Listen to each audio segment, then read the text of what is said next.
In this 3ds Max tutorial, we're going to take a look at something that, if you're new to 3ds Max, you can play around with and kind of get used to the animation features and some of the basic things like the move and rotate features in 3ds Max.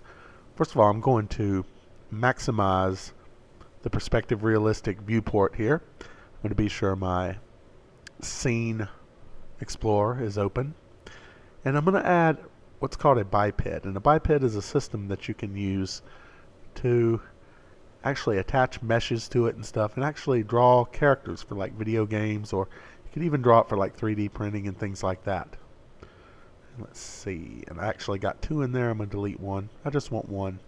Now what a biped does is it gives you all kinds of already linked together three-dimensional objects that you can actually move around. And if you look, you can see all the different types of objects, and you can even go over to your settings in your modify biped settings and actually go in and do some changes around, and I'll talk more about that in a later tutorial. But for today, what I want to do is just do a quick working with the biped. You can select the whole thing simply by clicking on it in the screen explorer, and you may want to, if it sometimes when you draw it in, it puts it out here to the side, so you may want to go and line it up on your XYZ axis. That'll put it in the middle of the grid here, and you'll be able to see it a little bit easier. So what I'm going to do is I'm going to create a quick animation. Let's say we're going to have doing like jumping jacks. So what I'm going to do is I'm going to first of all go into my settings, and I'm going to set this to a smaller frame setting. Right now it's 100 frames. I'm going to take it down to, let's say, 50. So I'm just going to adjust that. I'm just going to type in 50, and that gives me half the frame counts I need, and that'll probably do just fine. So I'm going to OK it. Then first of all, I'm going to use my move modifier, and I'm going to come down here to my animation timeline, and I'm going to use the auto key function because that saves me a lot of time when it comes to setting in the animation keys.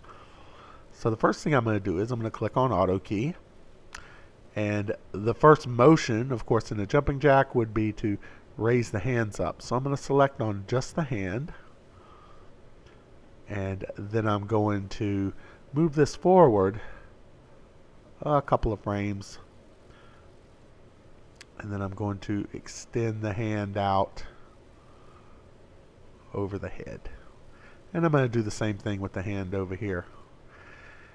And you'll notice as you're doing this with objects, it actually sets up the key for whichever object you're actually on down here. Also, I'm going to go ahead and get his feet here as well as jumping out.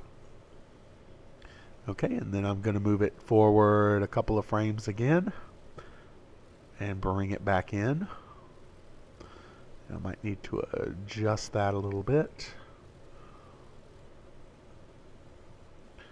And I'm going to move the arms down.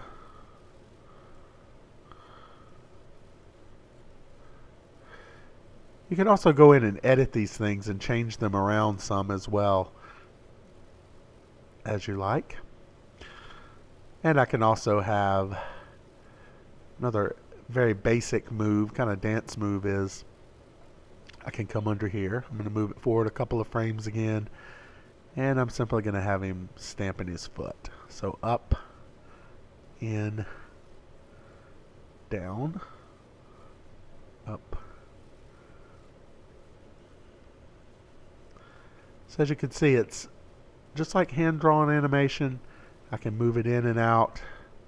If I want to slide the leg out here. Also, if I want to move the whole biped, I can simply select on it and then move it from the hips here over. So it gives kind of a slide looking animation there.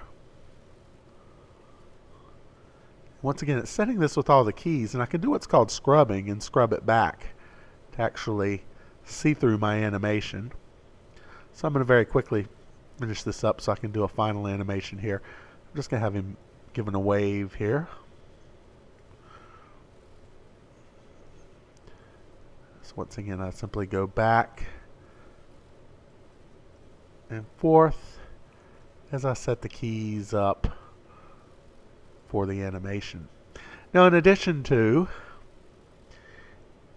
move, when it comes to moving things in the biped, when it comes to animation, I'm going to zoom in on the head a little bit here. You can also use rotate. Rotate's kind of interesting and fun to do with the head because you can do things like, I'm going to move this forward a little bit and have him do a quick nod. I can also go do a kind of a no.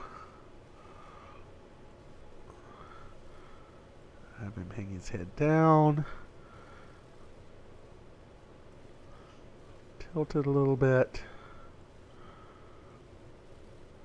Straighten out the head. And then straighten it up.